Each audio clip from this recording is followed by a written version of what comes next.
Gabriel de la Cerda is a candidate for U.S. Congress. He joins us today on the Fallon Forum. We also discuss the war on poverty, best encapsulated in Paul Ryan's budget. And we're going to talk about the faces and individuals affected by the draconian budget that Ryan continues to push. We're also going to talk about the issue of bullying and the so-called gay agenda here in Iowa. And we're going to talk with Ying Sao with Community CPA about tax and accounting matters here today on the Fallon Forum. From the RE/MAX Real Estate Concept Studios, this is Webcast One Live. Ed Fallon here, folks. Gateway Market and Cafe is your locally owned source for specialty groceries. Enjoy chef-crafted, prepared foods, artisan baked goods, organic produce, specialty cheeses, and hand-selected wines and craft beer. Visit the lively cafe for breakfast, lunch, or dinner 7 days a week. Gateway Market is centrally located on the corner of Martin Luther King Jr. Parkway and Woodland Ave. Stop by or visit www.gatewaymarket.com for more details. That's Gateway Market, folks. Good food, great community. This moment of silence brought to you by Tally's Restaurant Bar and Catering, home of Des Moines' premier rooftop dining experience. Located in the heart of Beaverdale, Tally's offers speedy and affordable rooftop lunch, catering for events both large and small, innovative cuisine, as well as vegetarian and gluten-free menus. Come to Tally's for live music, dry-aged steaks, Sunday brunch, and all-you-can-eat ribs every Monday night. Tally's Restaurant Bar and Catering at 2712 Beaver Avenue. Call 279-2067. That's 279-2067. Times are tough, and most people are just trying to make their cars last a little bit longer. That's why you should know about Sargent's Garage in Des Moines. You can trust Sargent's to make the right diagnosis and give you a fair price. Whether it's a routine oil change or a major repair, Sargent's always does outstanding work. So don't give up on that old car just yet. Call Sargent's Garage at 246-8149. That's 246-8149 for Sargent's Garage. Hello, Mid-American Energy. I'm very concerned that you want to bill me an extra $5,000 to build a nuclear reactor. Do you know we're in the middle of a recession? Oh, we were hoping you wouldn't hear about that until after the legislature had taken action. Why not let your shareholders pick up the tab? Oh, way too risky for our shareholders. We need you, our loyal customers, to pay for it. Wait, let me see if I understand this. Mid-American wants to build a nuclear power plant in 10 or 20 years, and they want me to pay for it now? That's right. Well, I'll just take my business elsewhere. Sorry, we're a monopoly. What we say goes. I've heard nuclear power is more expensive than other sources. Yes it is. And I've heard there's no plan for how to dispose of nuclear waste. We're looking at shooting it into the sun. Well, I'm not going to sit back and let you make bad decisions with my money. We're betting you will. Stop Mid-American's power grab. Call your legislators today. 281-3371. 281-3371. Paid for by Physicians for Social Responsibility. Nestled in the heart of downtown, Ritual Cafe is one of Des Moines' most unique places, offering a wide variety of coffee and tea. Ritual Cafe also serves the only all-vegetarian menu in town. And Ritual Cafe is a cultural hub for artists and musicians, with a performance stage hosting local, national, and international talent. Make Ritual Cafe a part of your daily ritual. On 13th Street between Locust and Grand in downtown Des Moines. And check out ritualcafe.com. From the RE/MAX Real Estate Concept Studios, this is Webcast One Live.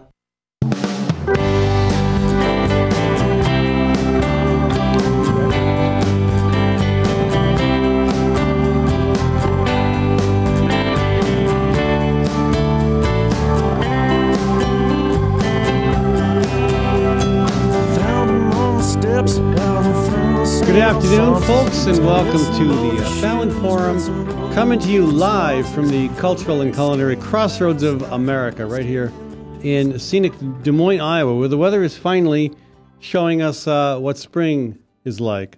I think most of us have long forgotten. We used to seeing it in, maybe late February, but certainly in March. So, hey, welcome spring. You're most warmly embraced here in central Iowa. I'm going to talk a little bit about the gay agenda. That's right, the horrible gay agenda, which continues to get some interesting press and some interesting comments, some of them from other talk show hosts. We'll talk about that today. Also want to talk about the continuing at any rate, perhaps increasing war on poverty and some of the actual faces that are affected by this war.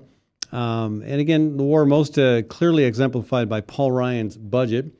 We got a few other things to talk about relevant to climate change, and Ying Sa will be joining us later in the program to talk taxes and accounting. But first, I'm delighted to have Gabriel de la Cerda in the studio.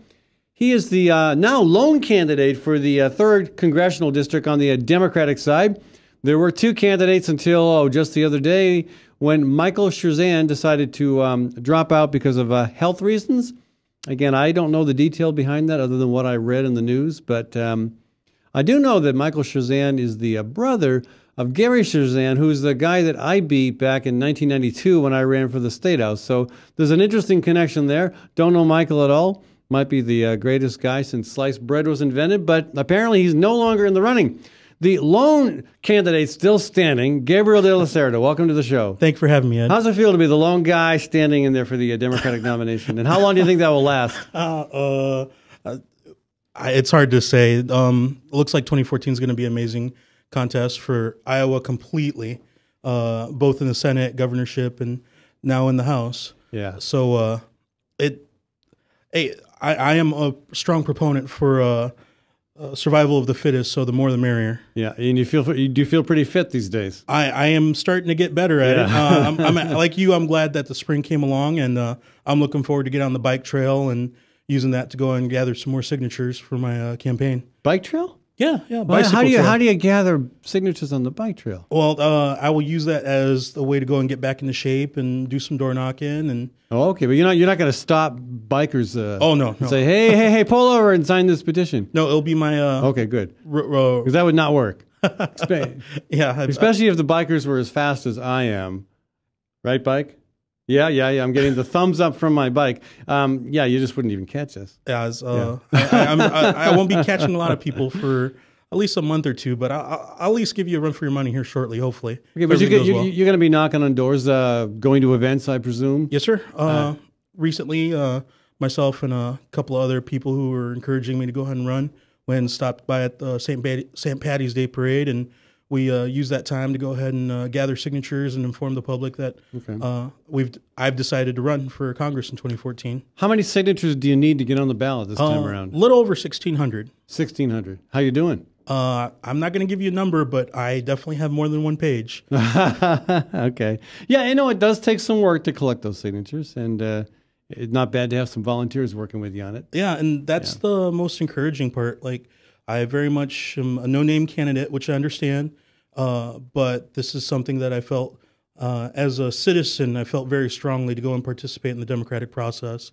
And from my conversations with my friends and from the conversation with the public that I've had a lot of positive reinforcement. So. Well, if you are to win the nomination and do win the election, you won't be the first sitting Iowa congressman never to have served in public office before. In fact, of the 4 U.S. congressmen representing Iowa, only Steve King has served before. Really? Yeah. Dave Loebsack came from an academic background.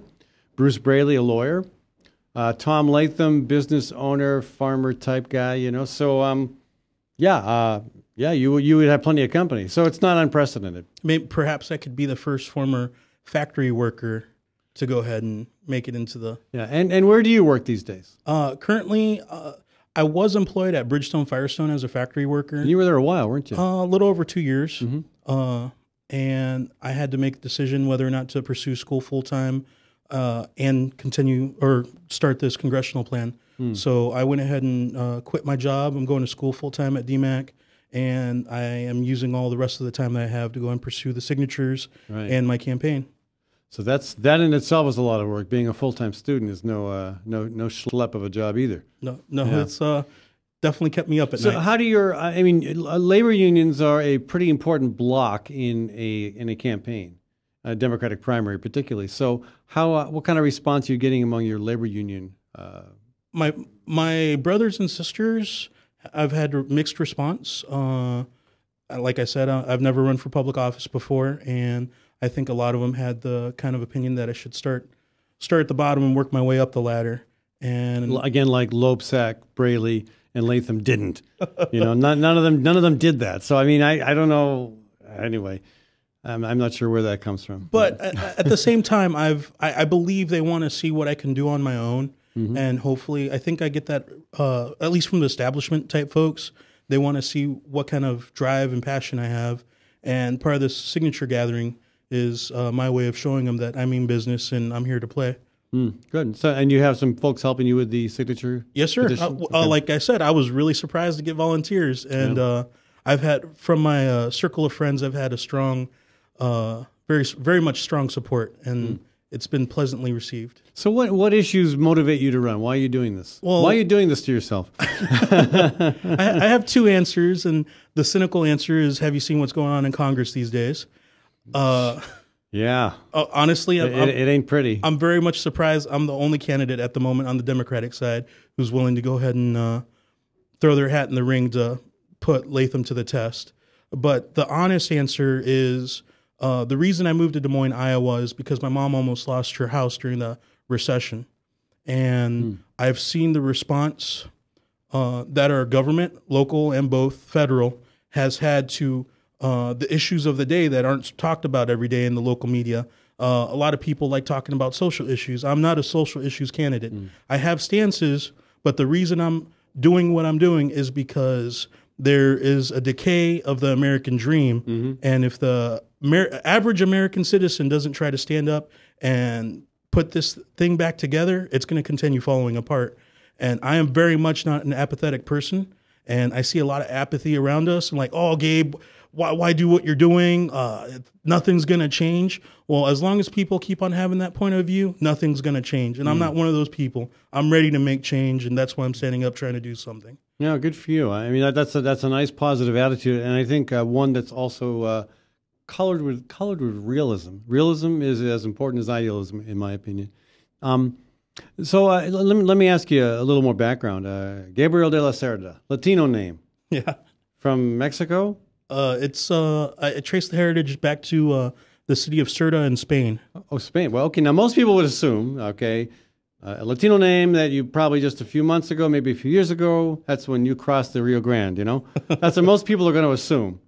Not the case? Not the case. No? I was born in Nuremberg, Germany. I'm an Army brat growing up. My father served in the United States Army for 8 years, and he was stationed in Germany at the time. My mother's from Texas. My mother was born in Eagle Pass, Texas. My father was born in Warsaw, Indiana, and I was born in Nuremberg, Germany. But you do have Mexican roots at some point back in your family history? On my father's mother's side, her mother was born in Jimenez, Mexico. But on my father's side, our roots go back to California, and on my mother's side, our roots go back to Texas generations, and same way in California on generations. Yeah. Huh. All right. But I mean, that issue might come up. I mean, you have people who stereotype anybody with a Latino name as a fresh new arrival. But your family's been here a lot longer than mine. I guarantee you, whenever that debate happens, I will be more than happy to find out which one of us has the better grammar and can speak English to the extent which I can. Yeah, well, your English is impeccable. And again, it's a silly stereotype that a lot of people are stuck on because, admittedly, there are a lot of folks, new arrivals in this country from Mexico and other Latin countries. I welcome the debate. I'm a proud Mexican-American citizen, American first, and I understand my Mexican heritage secondly. I'm a strong Texican. I grew up in Southwest Texas after we moved from Germany. But I'm also a proud Iowan because I believe that obviously Iowa votes and participates in the democratic process first as opposed to the other 50 states. And from my dealings with the public, I am well aware that the Iowa citizens are very good and very strong civic patrons, and I respect that immensely. Now, I want to talk a little bit more about this, the motivation, one of the motivations for you, the increasing disparity in income in this country, the increasing gulf between the rich and the poor. But let me ask a few other questions. If you can stick around to the second segment, I'll save that for our next segment. My pleasure. But the climate change, huge issue as well. And you may know that I'm organizing the Great March for Climate Action, a march of 1,000 people across the U.S. next year to call attention to climate change. Not just calling attention to it, but for demanding action on it. But where do you stand on that issue, and what can you do? What do you see yourself being able to do as a member of Congress? Climate change, I think, is something that our past generations have brought, a problem that our past generations have brought, and my generation is probably the first generation to be taught about it in school. I remember in elementary, my fourth grade teacher, Mr. Brown, sitting us down one day and explained to the class that there's a huge ozone opening over Antarctica. And that's my first understanding of the change going on in the environment. And that's a lesson that stayed with me throughout my adult life, and I've gathered more information as I've gone. I'm not a climate denier. The past couple of winters, I know this winter was a little bit of an exaggeration as far as weather-wise, but the past couple of winters, things are getting a little warmer. These past summers have been a little warmer. And I grew up in Southwest Texas. It's definitely getting hotter in Southwest Texas. And we have to, as a society, we have to go ahead and have the courage to implement solar panels,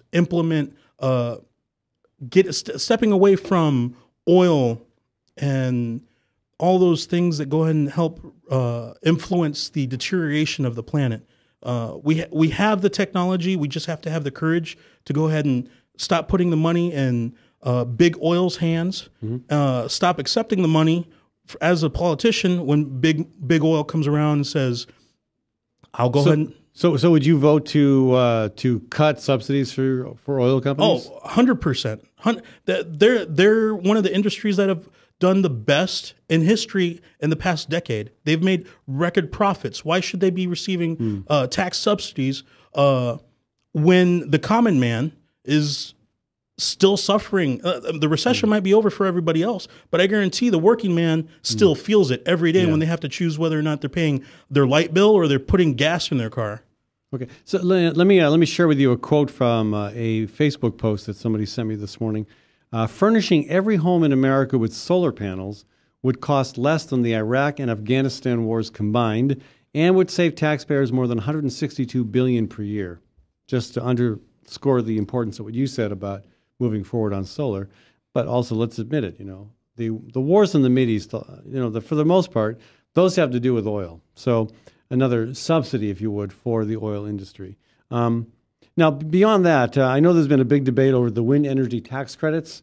Mitt Romney kind of got himself in some trouble by coming out against them. Even Steve King, Tom Latham, Chuck Grassley, Terry Branstad, all the leading Republicans in this state thought Romney was wrong on that. And in the end, the wind energy tax credits were approved.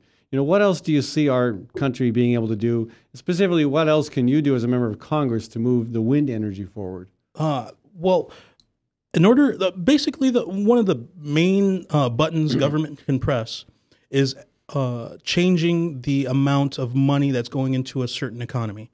If we could go and push subsidies for green energy, in this case, wind energy, over time, the industries will go ahead and switch to that technology. You use the example of solar panels. If the average American homeowner understood that putting solar panels on their house is an actual investment, something that will pay for itself over time, and we were providing subsidies for these homeowners to go ahead and do it, I believe it would be something that would be done, and I would be all for it. Move half of the subsidies that we're paying oil companies right now, move them into green energy, and the other half of those subsidies, I think we pay like $85 billion a year just in subsidies to the big oil companies. We split that 40 billion and 40 billion to green energy, and then I would invest the other 40 billion into education because they're both investments in our future. I think that would be the best thing for our country moving forward, and that's one of the things that I would try to do as a congressman. Right. Good. Now, one of the most front and center climate-related issues right now is the discussion about the Keystone Pipeline. And there is concern that President Obama may approve that. What are your thoughts on Keystone? I can attack the Keystone issue from two ways. I was formerly a steel worker, and as a steel worker, I was a member of the AFL-CIO. And I know my next comment isn't going to make any friends, but one of the unions within the AFL-CIO went ahead and came out and endorsed the XL pipeline. Which one was that? I can't remember. I believe it was one of the building trades. Yeah, that's my guess. Yeah. Anyway, But that being the case, they were looking at the today as opposed to the tomorrow. In my opinion, the XL pipeline is going to be a scar cutting across the heart of America, going into oil refineries in New Orleans, on the Gulf of Mexico, which do nothing for the American public, generating oil wealth for the American public. It's going to go into the world economy.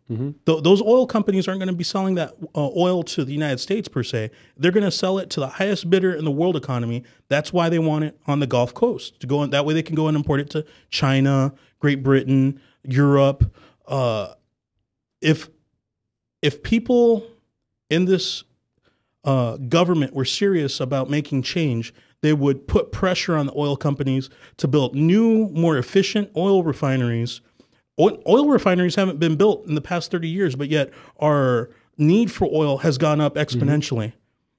And what about specifically the carbon-related element to Keystone? This is what James Hansen, who is got strong Iowa connections, who has been with NASA for a long time, just announced his retirement from NASA.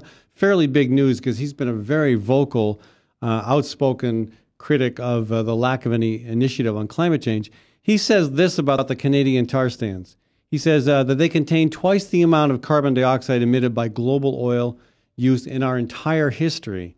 If we were to fully exploit this new oil source and continue to burn our conventional oil, gas, and coal supplies, concentrations of carbon dioxide in the atmosphere eventually would reach levels higher than in the Pliocene era, more than 2.5 million years ago, when sea level was at least 50 feet higher than it is now. I mean, his prognosis on developing the tar sands and thus, the Keystone Pipeline as a way to transport it is disastrous for this planet.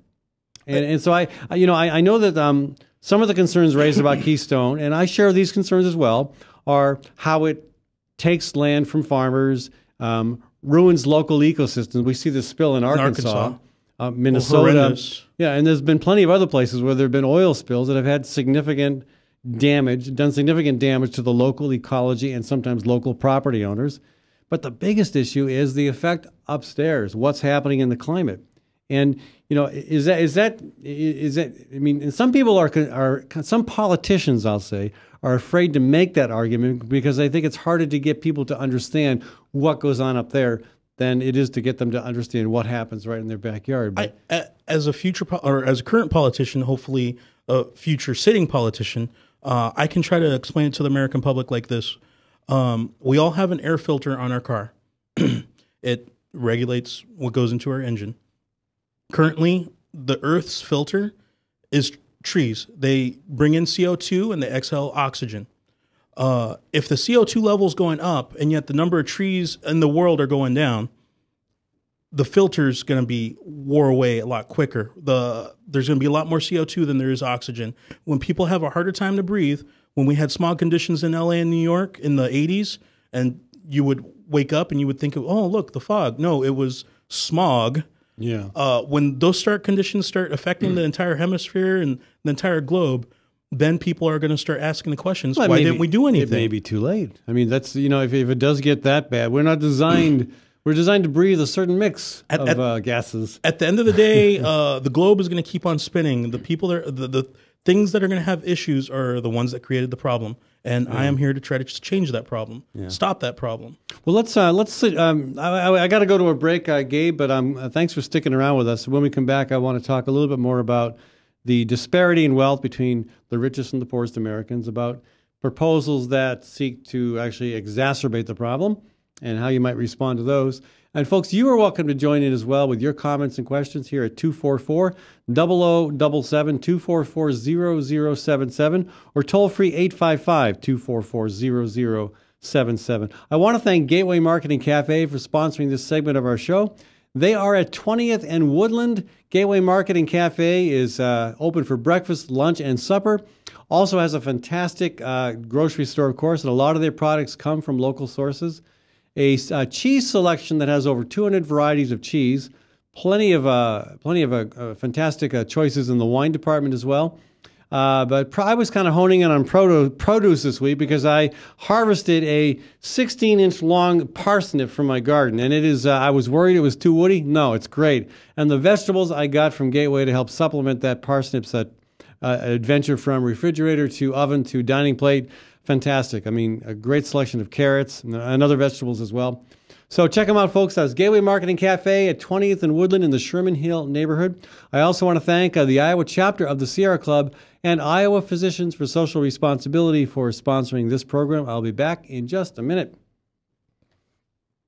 From the RE/MAX Real Estate Concept Studios, this is Webcast One Live. Drug and alcohol addiction slowly steals a person's identity, tearing away pieces of their life little by little until one day it seems like the hope of a happy future is gone and there's no chance of getting it back. Here at St. Gregory Retreat Centers, we can assure you that there is hope. Our unique approach to recovery begins with the understanding that the dysfunction and damage caused by addiction can be overcome, not just dealt with. Don't let another day go by. Call St. Gregory today.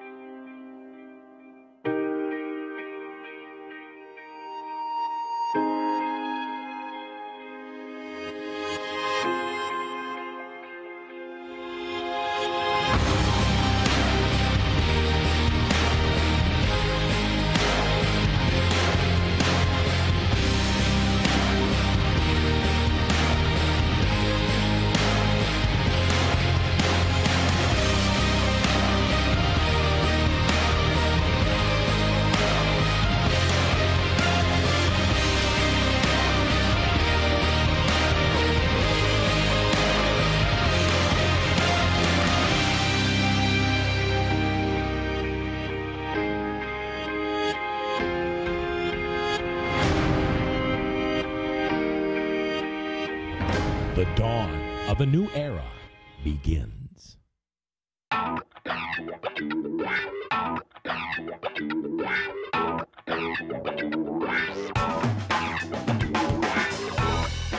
Well, good morning. This is the 7th of June in the Lord's year 2010, and this is day 101 of WebcastOneLive.com. We will begin with Max World Live with my special guest, Tom Coates. In just a minute, there's Tom. Wait. Howdy. And we will be live for the very first time on Webcast One Live.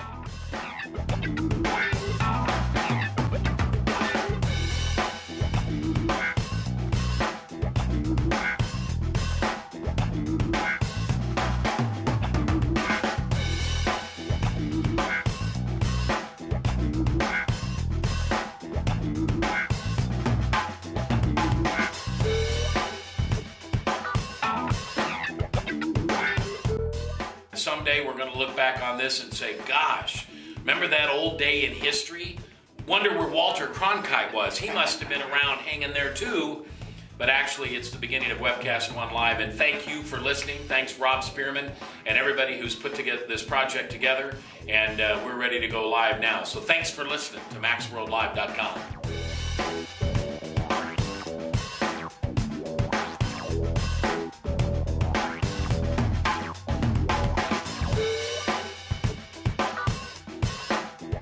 I can't tell you that it's going real well from time to time, but it is going, man.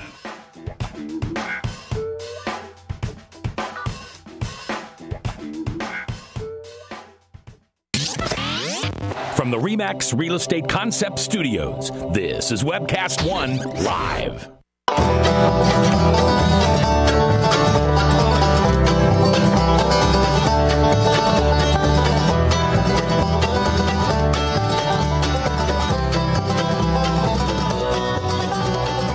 That's Mr. Baber's Neighbors. Thanks for bringing us back to our conversation. I got a couple other things to throw out there real quick here. Okay, folks were asked, downtown residents and experts were asked, what should happen with the YMCA site at 101 Locust Street? Well, there's a lot of good ideas on that. Here's a really bad one from Linda Zanders with the county attorney's office. We don't have nearly enough restaurants down here. Excuse me, we don't have enough restaurants in downtown Des Moines. Gabe's laughing. Come on. But it gets even better. I'd like to see some of the same chains they have out at Jordan Creek Mall in West Des Moines. We need chain restaurants in downtown Des Moines? Come on. All right. And she goes on to say, like the Bravos and Bonefish, those kinds of high-end restaurants. High-end restaurants. How about Django? How about Hawk Restaurant? How about Proof? How about Dos Rios? I mean, just a splash. I mean, this person is not paying attention. I was at Hawk recently, and it was amazing. Hawk is something, and 90% of what they serve comes from Iowa farms. Yeah, I mean, I don't know where this gal's coming from. She's just missing. Maybe she doesn't get out enough. I don't know. Anyway, moving on real quick here. You can weigh in on this too as well, Gabe. We have another GOP senator, a sitting senator from Illinois, Mark Kirk, who has come out in support of marriage equality. And again, he's been an adamant opponent of marriage equality before. He says same-sex couples should have the right to civil marriage. Our time on this earth is limited. I know that better than most. The guy suffered a stroke back in 2012. Life comes down to who you love and who loves you back. Government has no place in the middle.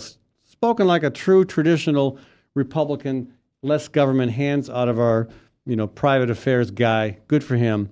So then we got on the other side, Lyle Horman. Gosh, I don't know where this guy's coming from, but he references the Iowa Senate's efforts to reject the nominations of Craig Lang and Robert Kramer to the Board of Regents, which I totally agree with them on this.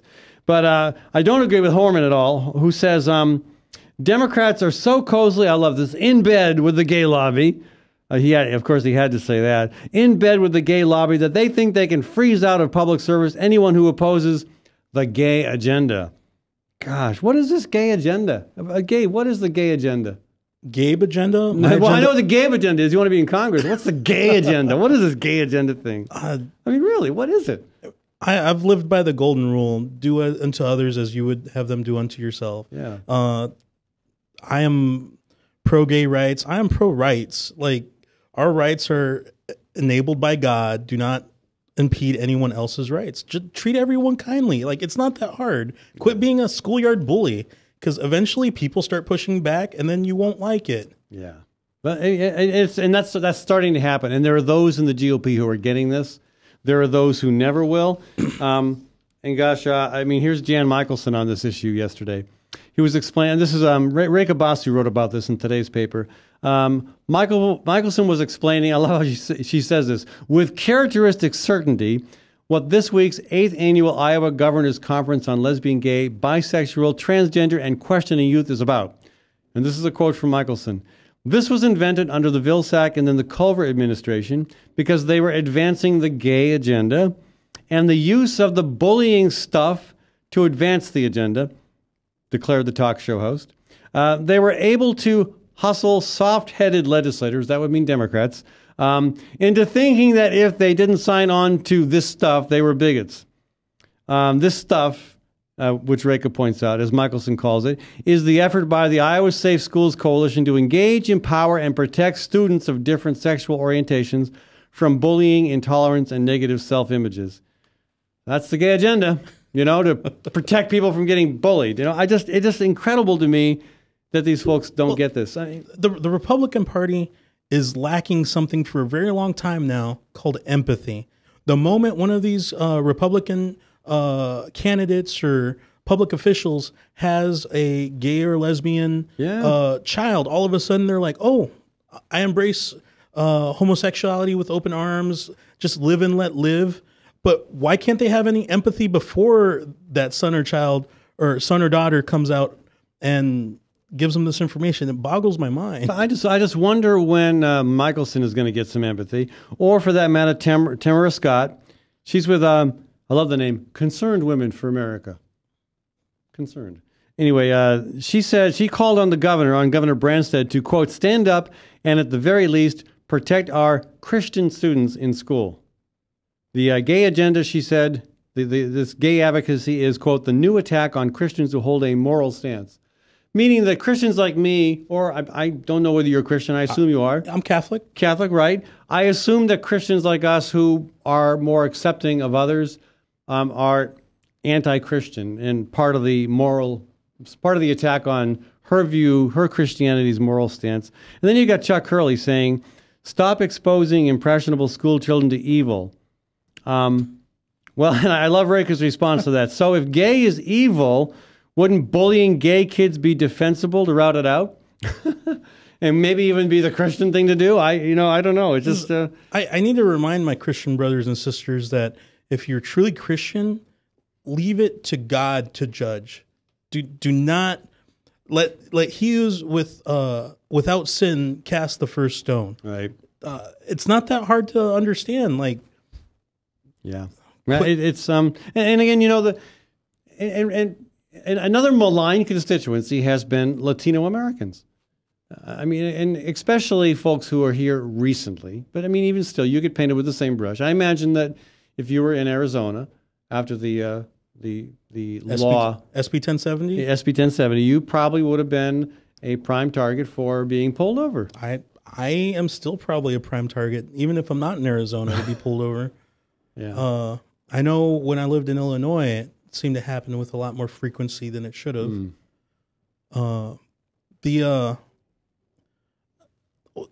Change is coming. Latinos, we come in all shades of the rainbow, skin color wise. But we have been here. We have been Americans. We have been Mexicans. And then one day we woke up and all of a sudden we were Americans back in the 1800s. We have helped shape America. We have helped build the railroads. We have helped build the roads. We clean the offices. We pick your fruit. Whether or not you like it, we are here and we're here to stay, and we're going to make the country better because of it. That's the important part right there. I mean, and that's the part that a lot of folks don't get. I don't know any culture that is more pro-family than the Latino culture, except maybe the Irish. I mean, no, I mean, really, it's just amazing how close-knit. I mean, and I know a lot of folks personally too, but anecdotally, you want an example? Drive through or walk through, better yet, or bike through Grace Lake Park on a nice spring or summer day, and you will see large Latino families. And it isn't just the mom, dad, and the two kids. It's the cousin, it's the aunt, it's the uncle, it's probably some neighbors. And second cousins and third cousins. Third cousins, and that's a lot. That's very Irish-like right there, by the way. I even know fourth cousins that I've kept in touch with over the years in Ireland. So, and you see these families out there hanging out, it's the model family from what a lot of us, talk about, dream about, think about. We embrace the American dream. We are a passionate people. We do everything with passion. We're some of the hardest workers you will ever have work for you. We have some of the strongest voices. Cesar Chavez, huge. He started the first farm workers union. He took his teachings from Martin Luther King and Gandhi. We're passionate people, and we're ready to go ahead and become part of the American fabric. We've been the thread. Now we want to be a bigger part of the blanket. Yeah, I like that. That's very good. You want to be a blanket, but not a wet blanket. Not a wet blanket. Let me go back to the earliest conversation we had regarding income disparity, and just share a story with people that appeared in an AP story recently about a guy named Antonio Hammond. His is a success story involving Catholic Charities of Baltimore, Maryland. Hammond, he ended up in Baltimore 3 years ago, addicted to crack cocaine and snorting heroin. He was living in abandoned buildings, and he financed his addiction by breaking into cars, stealing copper pipes from old homes. 18 months after finding his way to Catholic Charities through a rehabilitation center, this 49-year-old, originally from Philadelphia, this 49-year-old Philadelphian is again back in the workforce. He's clean of drugs. He's earning $13 an hour. He's cleaning laboratories for the Biotech Institute of Maryland, and he is paying taxes.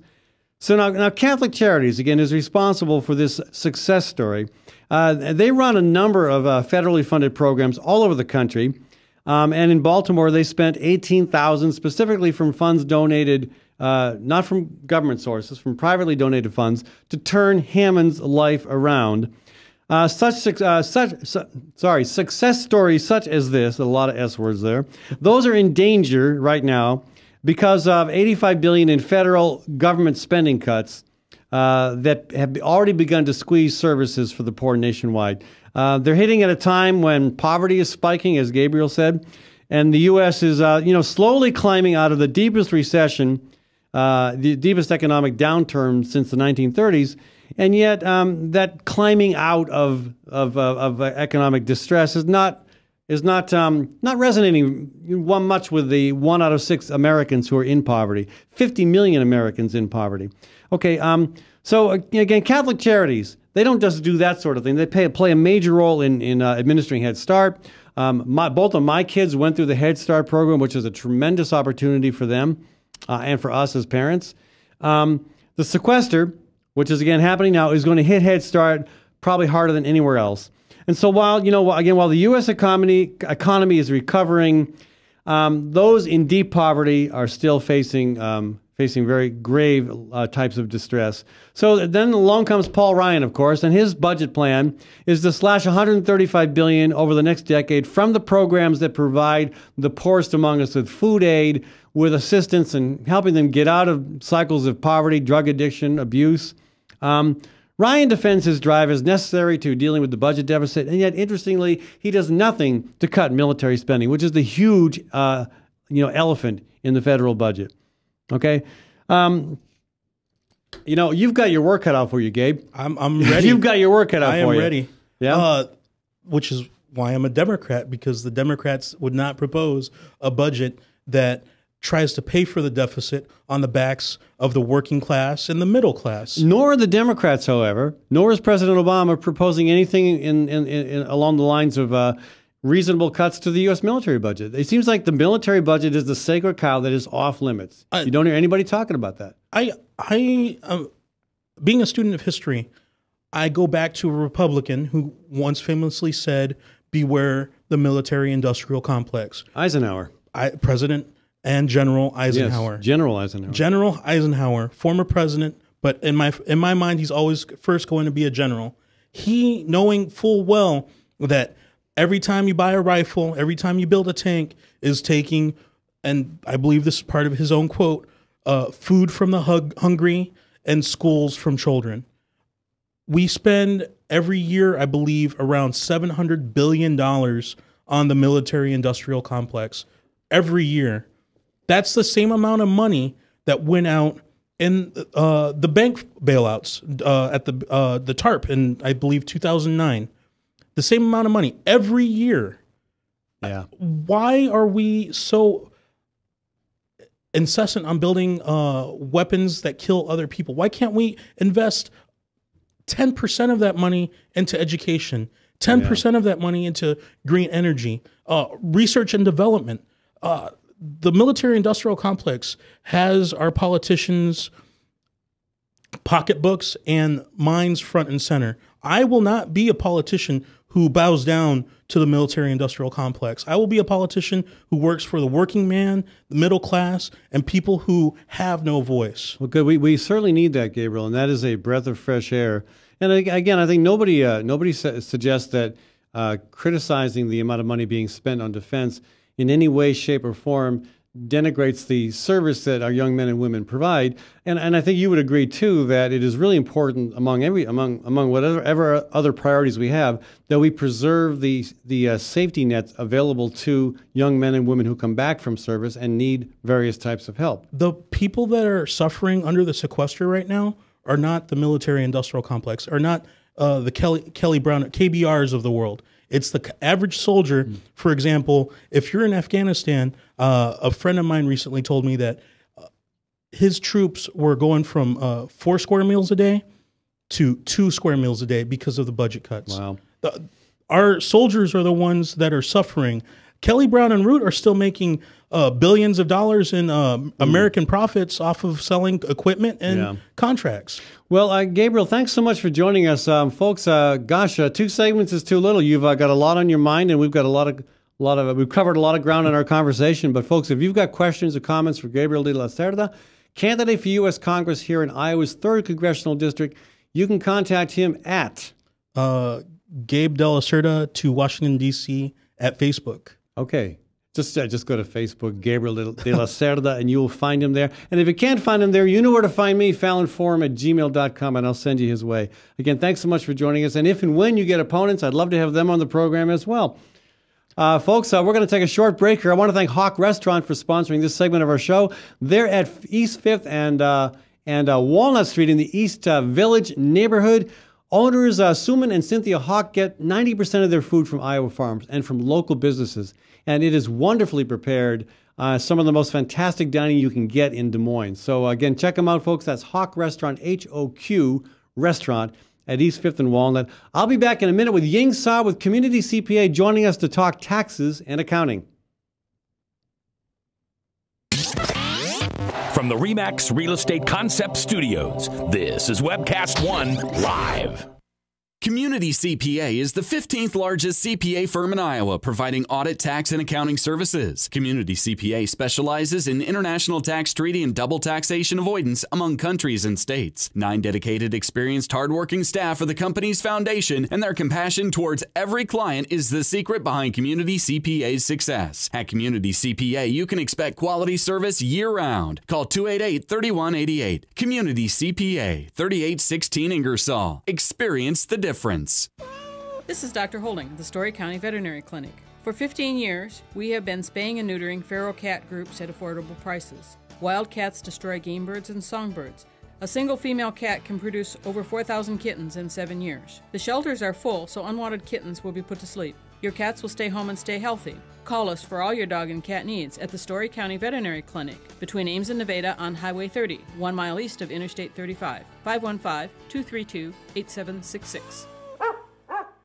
Wow, some wedding. Yeah, I've never seen a bride in coveralls. Right, and skipping down the aisle to accordion music. Not to mention the reception. That wedding cake was a freaking fruit cake. It's your wedding. Don't leave anything to chance. Diana's Wedding Cakes. Using only the finest, freshest ingredients with free on-time delivery and setup. Choose one of Diana's custom designs or create your own. Call Diana's Wedding Cakes, 641-275-9279. That's 641-275-9279.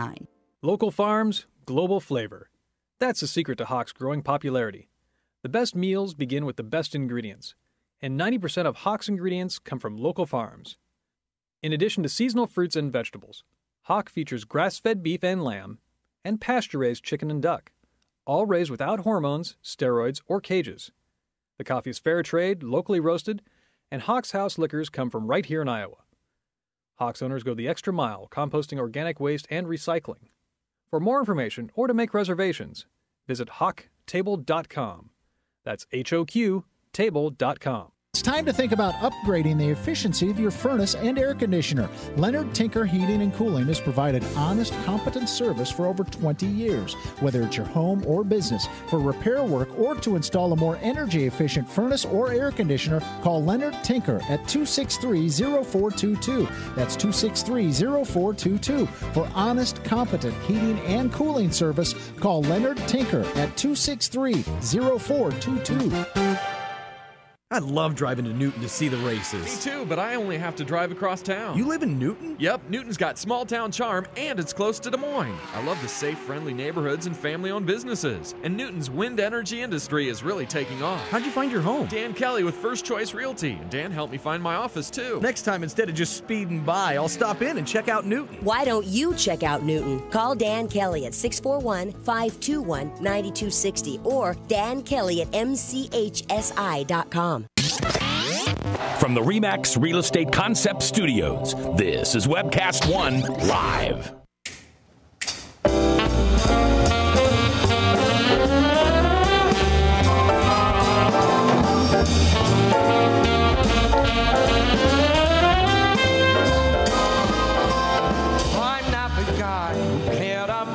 Max Wellman, folks, and we're back to our conversation here on the Fallon Forum.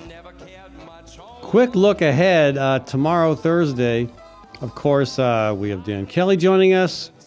Dan is winding up his session, probably got another 3 or 4 weeks left, and we've got Nikisha Phillips joining us as well.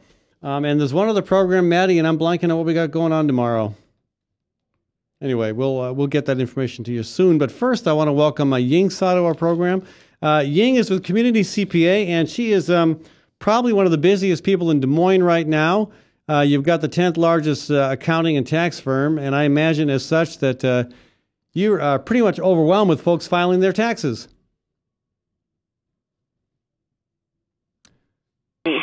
Yeah? Yeah. And a lot of people are procrastinators, and so they come to us with a last-minute request, right, which is expected. IRS said about 25% of taxpayers of the nation are procrastinators. 25%. Mm-hmm. Of course, people tend to procrastinate when it's something they don't want to do. Right. And not many people get excited about taxes. Right. But, you know, this is where we can probably talk to the listeners and how not to be one. And what I noticed that when people really plan the event, and then that would not be coming into a shock. A lot of people had experience with taxes is when they sit in the preparer's office and then suddenly a big, huge liability number shows up saying, oh, you need to pay $10,000 taxes. And they're not prepared, and they're in a state of shock. And the next year come around, they review that experience again, and they don't want to go into the office and doing taxes. So Right. those are the people probably would be the procrastinator. I would not blame them. But there are cure to that. And What is the cure? One of the cure, it is really planning your taxes throughout the year. And we, in our firm, we actually offer a November, December, we call them tax planning seasons instead of a tax season. And we call up people we know that has planning needs, which we will calculate or prepare them for what number that would be. If there's anything before year end we can do to lessen your tax burdens, we would already implemented that. So you for call December 31st. Yes. So you call the tax schleps, the folks like me who procrastinate and who may not get it done in time. You contact them in November, December to get them to begin to prepare. Okay. Right. We actually would already tell them as soon as they step into our office, if they're new clients and we see their taxes and knowing that they're terrified with what we are about to say of the tax numbers, then we always say that we need to really start getting you into the planning stage, which is November, not in 2014 when you file taxes. And getting prepared. A lot of our folks, and we don't mind to pay taxes if we made money and we owe the government, we love to contribute. But the what we do mind is that if the tax liability came in as a shock. Right. And we want that mental to be ready. And in order that mental to be ready, and we have to tell folks ahead of time what you might be owing or maybe what you might be getting so you can plan your vacation too. Yeah, So well, sure. One of those two things. Yeah. Now, in some case, I mean, if you're self-employed like I am, if you own your own business, work for yourself, or if you do contract work, you've got to withhold. You've got to remember to pay your own, withhold your own payments on a quarterly level. And I got to admit, personally, that's hard to do when you've got a tight budget and you've got choices between food and rent and other expenses, and then there's that quarterly payment to the IRS. You tend to put that on the back burner. It tends not to get done if other things are tight.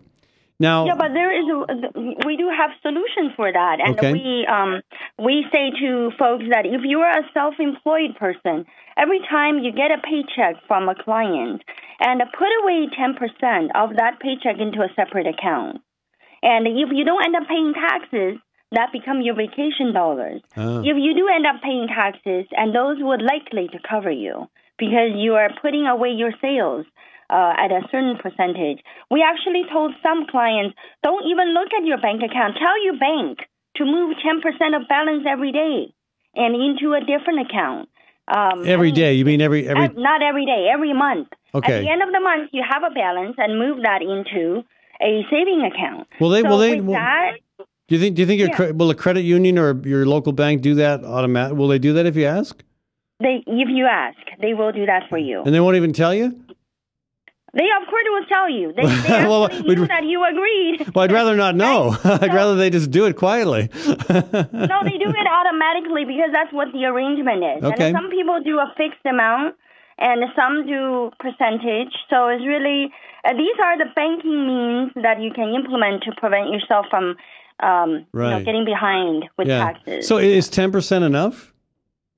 10%, if you use that, if you use your sales and not your net income, and 10% most likely should cover, because we haven't even reduced any of your expenses yet. We're counting on 10% of your sales. Right. Okay. Because it doesn't. So that doesn't sound like a tax rate, but in aggregate, considering you didn't take away your expense, 10% should serve a good portion of it. Yeah. Because I mean, overall, Americans are paying a lot more than that in taxes. I mean, I know estimates are what 35% for a lot of people.